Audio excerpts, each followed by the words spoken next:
To recap, what did we see? We saw metacomplexity, the complexity of computing complexity. A couple examples: minimum circuit size problem, time-bounded Kolmogorov complexity, has a bunch of connections to a bunch of different areas.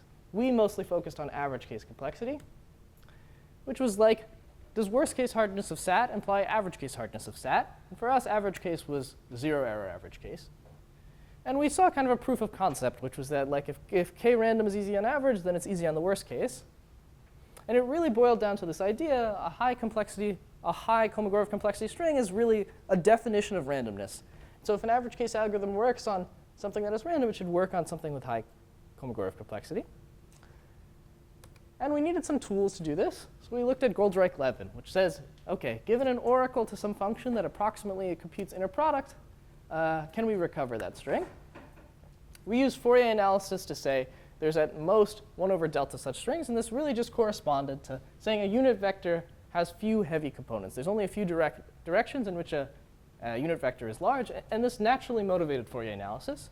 And we used the second moment method to show you could actually compute these things quickly.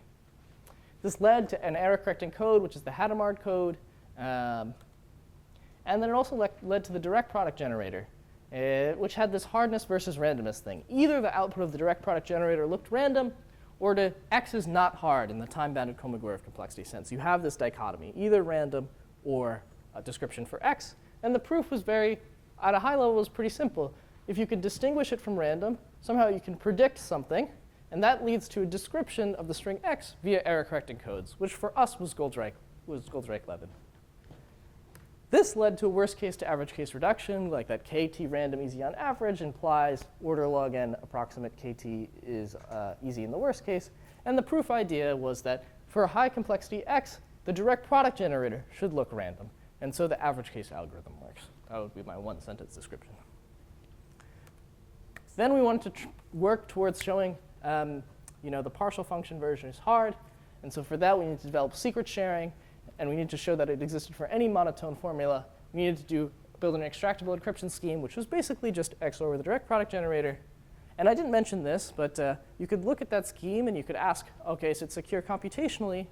It turns out, if you want to get like the only one of the few public key encryption schemes we believe is actually secure against quantum computers, you basically take the ciphertext, you add noise, and you take the secret key and you add noise. And that will I claim that'll actually give you one of our few candidates for post-quantum encryption. You'll see this on the worksheet. The last thing we saw was min-LT hardness today, which somehow connected the weight of a minimum satisfying assignment to the number of encrypted secret shares you need to look at, corresponds to the number of secret keys, and the size of the smallest program. So this is a course just recapped here. We did the Fourier analysis, second moment method, Goldreich-Levin, error-correcting codes, all this stuff. So my open question to you is to eliminate heuristica. I have a little meme here. Yeah, and I think the two natural ways to do this is like improve the NP hardness result, go from partial to total, or improve the worst case to average case reduction. Maybe find a problem that you can prove as NP hard and give a worst case to average case reduction. Yeah, all right, great. Thanks so much for coming, guys.